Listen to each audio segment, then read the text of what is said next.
पहाड़ों की खूबसूरत वादियां, ऊंचे ऊंचे पहाड़, गहरी गहरी घाटियां, ठंडी सुबह, सूरज की पहली किरण लहलहाती फसलों को चूमते हुए, दूर दूर पहाड़ियों में बने घरों से निकलता हुआ धुआं, हिमालय की चोटियों के पीछे से उगता हुआ सूरज। कुमाऊं के इन पहाड़ों की सुबह खूबसूरत, मनमोहक और प्राकृतिक सुंदरता से भरपूर होती है। नदी नालों की कल कल करती आवाजें और इस सब में मीठा संगीत बनकर आती हैं चिड़ियों की चहचहाहट, उनका मधुर संगीत।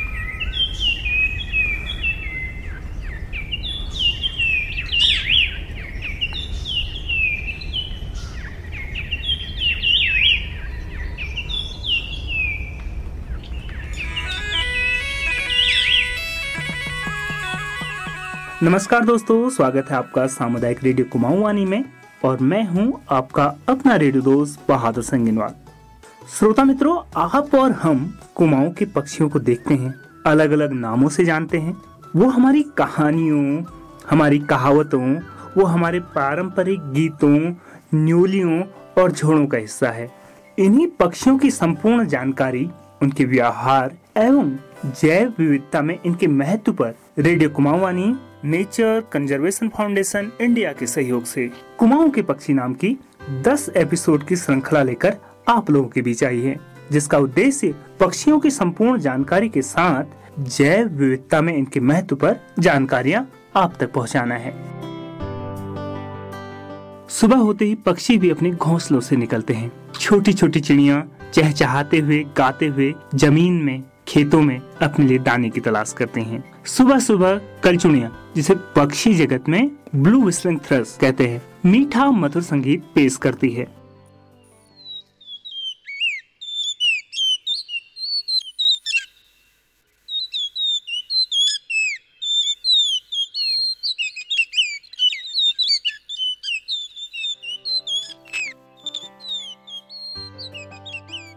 वही पास के खेतों के बीच से तीतर बहुत तेजी से आवाज करता है और कुछ पलों की देरी के बाद दूसरा तीतर भी उसका जवाब देता है और चिड़ियों की ये चहचहाहट हमारे गांव की चढ़ती सुबह के साथ ही आगे बढ़ती जाती है, जैसे यह स्टार्टेड लाफिंग थ्रश।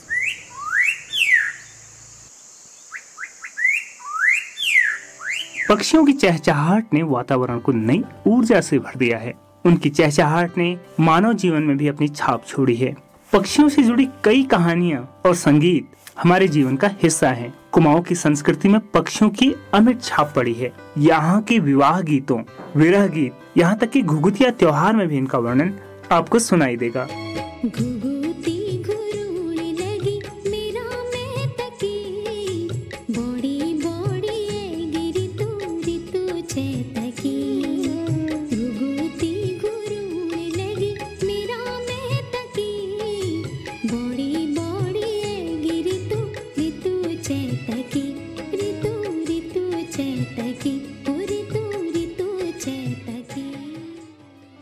अपने लिए घोंसला बनाते, अपने बच्चों के लिए दाना लाते, परिवार के लिए जान लगा देने वाले इन पक्षियों को देखकर आपने कभी सोचा है कि ये पक्षी क्यों बोलते हैं या क्यों चहचहाते हैं या क्यों गाते हैं? अब सीधी सी बात है, ये पक्षी हम इंसानों के मनोरंजन के लिए तो ये नहीं करते हैं ना।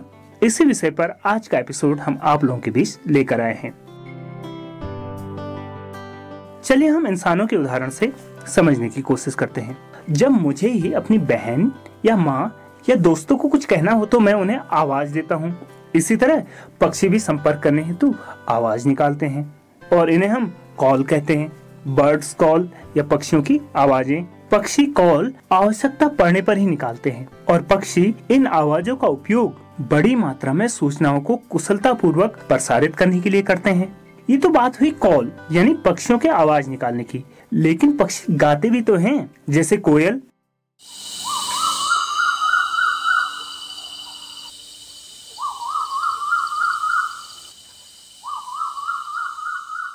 पक्षियों में गायन व्यवहार अलग अलग होते हैं और कई बार पक्षी प्रजातियों में गायन या गीत की विशेषताएं अस्थायी या स्थायी रूप से अलग अलग हो सकती हैं।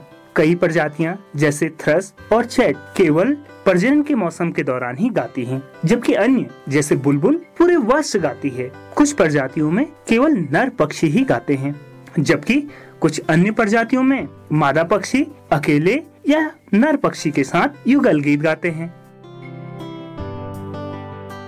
चलिए जानते हैं कि पक्षियों के चहचहाने और गाने में क्या अंतर है। पक्षियों द्वारा निकाली जाने वाली आवाजें, जिन्हें हम कॉल कहते हैं, इन्हें अलग अलग किया जा सकता है। जैसे कॉल सरल होती है, संक्षिप्त और कुछ विशेष संदर्भों में पूरे वर्ष नर पक्षियों और मादा पक्षी दोनों द्वारा निकाली जाती हैं।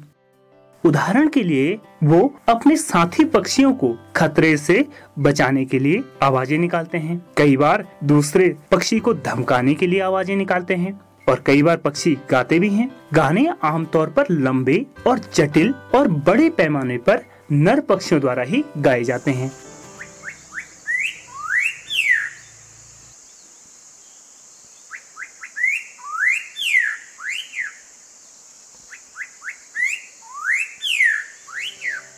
वो आमतौर पर या तो शुरुआती किशोरावस्था में सीख रहे होते हैं या कुछ मामलों में पूरे जीवन काल ये सीखते रहते हैं। पक्षी विभिन्न कार्यों के लिए कॉल और गाने का उपयोग करते हैं। हालांकि किसी प्रजाति की सभी आवाजें इंसानों को एक समान लग सकती हैं, लेकिन पक्षी अलग अलग उद्देश्यों के लिए अलग अलग कॉल का उपयोग करते हैं।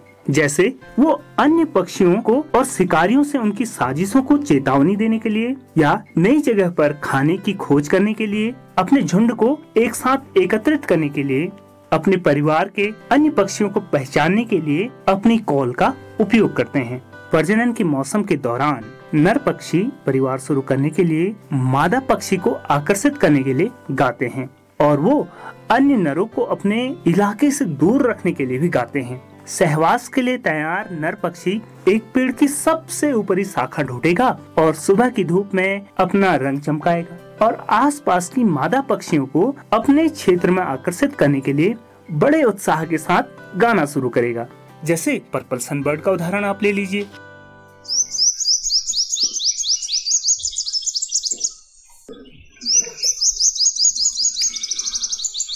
मगर हाँ, पक्षी होते बहुत समझदार हैं। एक बार जब पक्षी अंडे देना शुरू कर देते हैं तो वो कम गाते हैं ताकि शिकारी पक्षी या अन्य शिकारी उनकी ओर आकर्षित न हो। उदाहरण के लिए जंगली बॉबलर, जिसे हिंदी में सात भाई या सात बहन के रूप में भी जाना जाता है, आमतौर पर खेतों और घरों के आसपास देखी जाते हैं। जैसा कि नाम से ही पता चलता है, यह प्रजाति के पक्षी 7 या अधिक के झुंड में रहते हैं। पीले रंग की चोंच वाले ये भूरे रंग के पक्षी छोटे पंख वाले होते हैं और बहुत खूबसूरत दिखते हैं। वे अपनी चोंच की लगातार सफाई करते हुए पुकारते रहते हैं ताकि वो काम के दौरान भी अन्य पक्षियों के साथ संपर्क बनाए रख सकें। जैसे ही वो अपने घोंसले की ओर शिकार की मंशा से आ रहे उल्लू या बिल्ली को देखते हैं और वो सबसे पहले हंगामा शुरू करने वाले भी होते हैं।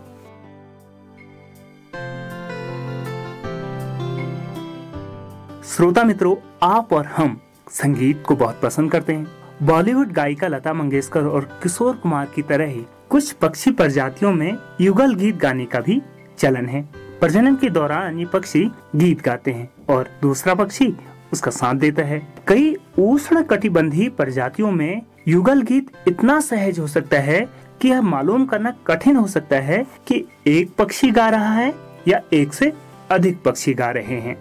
इस व्यवहार का एक बहुत अच्छा उदाहरण है रस्टी चेक्ड स्किमिटर बॉबलर।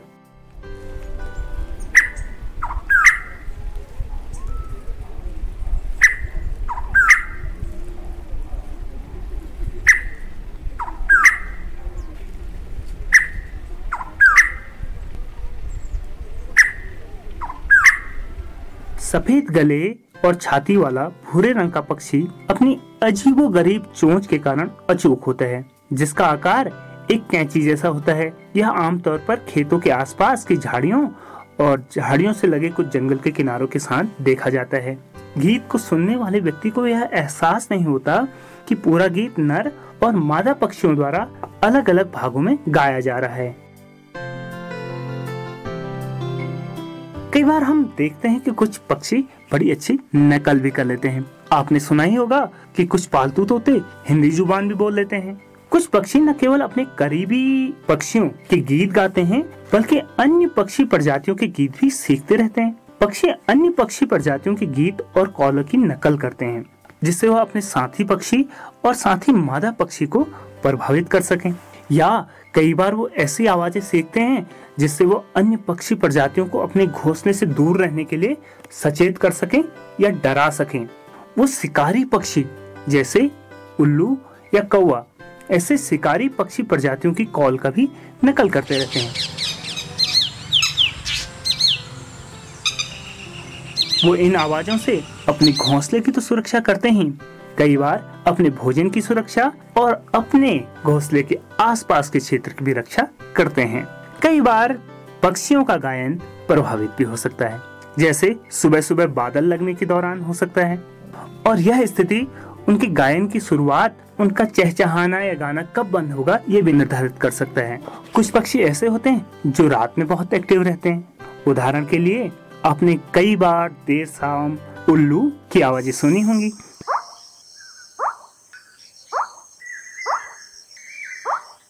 बढ़ते निर्माण और अन्य अनेक परिस्थितियों से पक्षियों की आवाज सीमित हो रहे हैं और इस वजह से उनके कॉल और सॉन्ग यानी उनके चहचहाने और गाने में भी परिवर्तन हो रहा है, या कहें कि उनकी उपस्थिति थोड़ी कम भी हो रही है। इस संबंध में हमने जाना 1985 बैच के IFS ऑफिसर प्रताप सिंह जी से। तो सर, बहुत बहुत स्वागत है आपका रेडियो कुमाऊं वाणी में, और आपने हमें अपना कीमती समय दिया, इसके लिए बहुत बहुत धन्यवाद। धन्यवाद जी। हमारा पहला सवाल आपके लिए है कि क्या विभिन्न क्षेत्रों में एक ही प्रजाति के पक्षियों के कॉल और गाने समान हैं, या जिस तरह से इंसानों की बोली भाषा में परिवर्तन होता है, थोड़ा अंतर देखा जाता है, उनमें भी परिवर्तन देखा जाता है? इंटरेस्टिंग चीज है कि हमारा और पक्षियों में काफी संबंध है। जैसे हमारी आवाज और पक्षियों की आवाज में काफी संबंध है। पक्षी और हम लोग करीब करीब उन्हीं फ्रीक्वेंसीज में गाते हैं, बात करते हैं, जो कि एक दूसरे सुन सकते हैं। लाइक पक्षियों की आवाज हम सुन सकते हैं और पक्षी हमारी आवाज भी सुन सकते हैं। पक्षियों का अध्ययन हमारे लिए काफी महत्वपूर्ण है, उनकी आवाज का। जैसे आदमियों की आवाज बदलती रहती है जगह बदलने से, लाइक दूरी बदलने से, तो इसी तरह से पक्षियों की आवाज भी डिस्टेंस के साथ बदलती रहती है, दूरी के साथ बदलती रहती है। सर, हमने भी देखा है कि बहुत बार पक्षी सुबह के समय गाते हैं और बहुत सारे पक्षी एक साथ कोरस कर रहे होते हैं। सर, इस सुबह के समय पक्षी गाना क्यों शुरू करते हैं, क्या वजह होगी? जी, एक जो डॉन कोरस बोलते हैं, ये एक काफी महत्वपूर्ण घटना होती है सुबह के सुबह। और जैसे सूरज की किरणें चलती जाती हैं धरती पे, उसी तरह से पक्षियों की आवाज भी चलती रहती है धरती के चारों तरफ। मतलब जहाँ भी सूरज की किरणों से थोड़ा पहले ही वो जो पक्षी गाना शुरू कर देते हैं। और मुख्यतः ये होता है जब ब्रीडिंग काल के दौरान, जब पक्षियों का जो है प्रजनन काल होता है। सुबह का वातावरण उनके लिए अच्छा होता है गाने के लिए। दूसरे की जो है अपनी जो क्षेत्र को घोषित करने का मौका होता है सुबह ही सुबह बस जी। और दूसरे की टेरिटरी पे कब्जा करने का टाइम वही होता है, सुबह का वो अच्छा होता है। सर, जैसे कि हमने देखा है कि ग्रामीण इलाकों में और शहरी इलाकों में क्या पक्षियों की आवाजों में भिन्नता पाई जाती है? जैसे आपने पहले मैंने वो बात की थी कि एक जगह से दूसरी जगह पक्षियों की आवाज अक्सर बदलती है, लेकिन शहरों और गांवों का जो प्रभाव है उसको दूसरे रूप से देखा जाता है कि शहरों में अक्सर आवाज जो है, जो ट्रैफिक नॉइज है या जो वातावरण में जो आवाज है वो काफी है।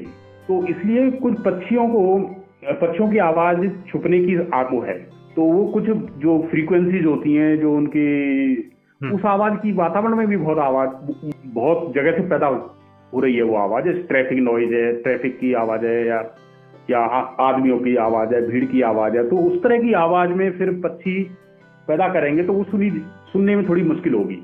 तो इसके लिए या तो उनको ज्यादा जोर से गाना पड़ेगा जिससे कि उनकी आवाज सुनाई दे, या फिर उस आवाज को दूसरी ऊपर पिच में ले जाना पड़ेगा, उस तरह की जिसमें कि वो वातावरण की आवाज से अलग करना पड़ेगा। शहरी वातावरण में पक्षियों की आवाज जो है बदल जाती है, और कुछ पक्षी तो यहाँ तक के आवाज वाले क्षेत्रों को छोड़ ही देते हैं। तो सर, हमारे एपिसोड के लिए आपकी बहुत महत्वपूर्ण राय और जानकारियां आपने हम तक साझा की, इसके लिए बहुत बहुत धन्यवाद। धन्यवाद जी।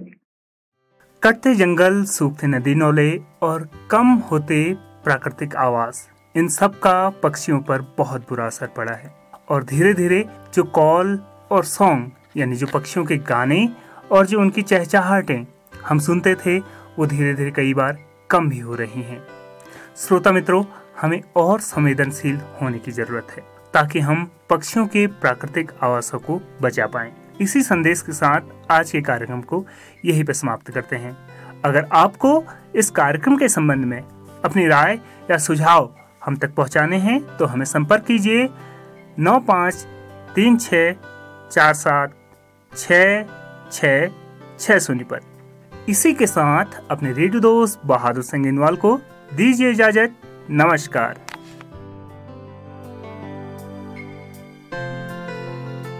यह कार्यक्रम नेचर कंजर्वेशन फाउंडेशन इंडिया के सहयोग से प्रचारित व प्रसारित किया जा रहा है। स्क्रिप्ट मोनिका कौशिक जी द्वारा, साथ ही कार्यक्रम में सम्मिलित पक्षियों की आवाजें श्री लक्ष्मी नरसिम्हा के सहयोग से प्राप्त हुई हैं।